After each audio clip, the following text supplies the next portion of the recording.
Mardi 4 et mercredi 5 novembre, les agriculteurs alsaciens se sont associés à l'appel lancé par les FDSEA et les JA des deux départements. Mais si leurs revendications étaient identiques, la manière de les exprimer a largement différé. Le Haut-Rhin a misé sur la symbolique d'une campagne qui s'embrase.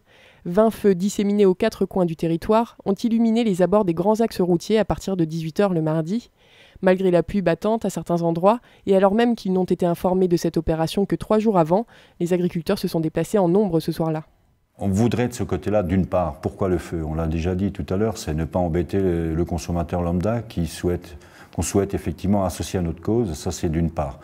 La deuxième chose, c'est effectivement, les gens ne sont encore en pleine récolte pour un certain nombre d'entre eux, donc ils n'ont pas forcément l'envie, ou s'ils ont envie de venir et laissent tomber leur récolte, c'est qu'ils ont réellement envie de se bagarrer, je ne veux pas de ça.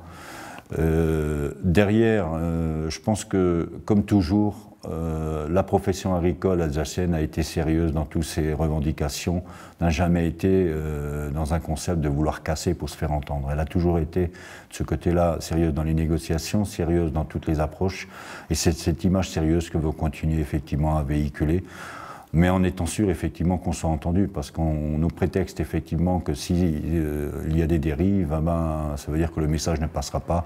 Nous, on veut que le message soit clair à ce niveau-là. Autour des brasiers, les agriculteurs de toutes les filières ont discuté des prix des céréales, des conséquences de l'embargo russe, de leur compétitivité vis-à-vis de nos voisins allemands ou encore de la directive nitrate. Il n'y a pas un domaine qui est, je dirais, qui est à l'écart, que ce soit la viticulture, que ce soit la filière céréalière, que ce soit le maraîchage ou l'arboriculture, que ce soit, il n'y a pas un domaine, que ce soit l'élevage ou le lait.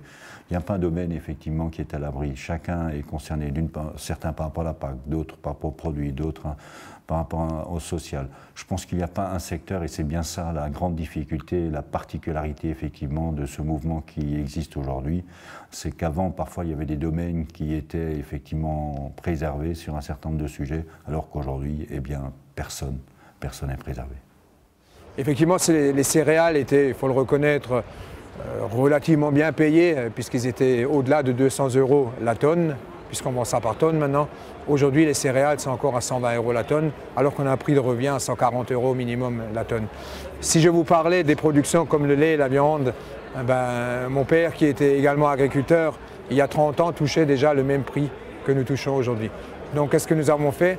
Nous avons produit effectivement un petit peu plus, nous travaillons un petit peu plus, et nos heures ne sont vraiment pas payées pour le travail que nous effectuons. Le mercredi matin, les organisateurs marinois ont invité les agriculteurs à rejoindre en tracteur les sous-préfectures du département ainsi que la DREAL à Strasbourg. Déversement de terre, de lisier, de paperasse, inscription de messages sur des bâches, une opération de démonstration spectaculaire pour désamorcer des actions qui auraient pu être bien pires. Alors c'est tout simplement libre cours à chaque département. Dans le Haut-Rhin, ils ont une façon de procéder qui est très très symbolique et que je trouvais pas mal aussi. Mais nous, on a senti vraiment une pression du terrain et il fallait que les gars ils viennent avec. Ils pouvaient, voilà, on le sentait venir. Là, on a l'Adréal en face de nous, on va parler directement avec eux, on a des revendications et je pense que les gars, ils ont besoin de montrer un petit peu leur colère, même si c'est quand même relativement soft aujourd'hui. La crainte de finir l'année dans le rouge grandit parmi les agriculteurs et les questions sur l'avenir de la profession s'accumulent. Paysans en colère, pouvait-on lire sur certaines banderoles, le sentiment d'être incompris est partagé par l'ensemble des acteurs, qu'ils soient agriculteurs ou directement liés au milieu agricole. Déjà, la première conséquence et les premiers emplois qu'on pourrait perdre, c'est les agriculteurs eux-mêmes. Donc, chaque fois qu'un agriculteur ne s'installe pas, ça fait une famille qui ne vivra quelque part plus de l'agriculture. Un jeune qui s'installe, derrière, il est prouvé qu'il y a 7 emplois, en amont et en aval. Donc ça veut dire un petit peu tout ce qu'il y a, tous les intrants, tout ce qu'on achète, le matériel agricole, et derrière aussi tout ce qui est fait, la transformation des différents produits, donc qui génère de l'emploi. Donc un agriculteur qui ne s'installe pas, souvent on dit que c'est 7 emplois qui sont perdus. Peu après 15 h, une délégation composée de représentants de la FDSEA, des JA, de la Chambre d'agriculture, des coopératives, du machinisme, des différentes filières agricoles et de la comptabilité haut-rhinoise a été reçue par Pascal Lelarge, préfet du Haut-Rhin. Pendant 1 heure, il a entendu les doléances de ses interlocuteurs sans pouvoir leur fournir de réponses concrètes. Écoutez, le bonnet rouge, c'est devenu le symbole un peu de la révolte. Et aujourd'hui, les agriculteurs qui étaient là, et ils avaient tous le bonnet rouge en tête, mais moi je l'ai mis en vrai quoi. Et donc en fait le bonnet rouge c'est pour dire il y en a marre, qu'on nous écoute sur nos revendications qui sont parfois toutes simples et il n'y a pas beaucoup de choses à faire, mais il faut juste une volonté et c'est la volonté qui manque. Pour l'instant, on n'est pas déçus, on est, disons, attentifs à ce qui va se passer. Le préfet, c'est une courroie de transmission et donc on attend de lui qu'il fasse cette transmission et après on attend les réponses de l'État et les réponses aussi européennes à nos questions agricoles alsaciennes et notamment à ce que le maïs reste la culture phare de l'Alsace.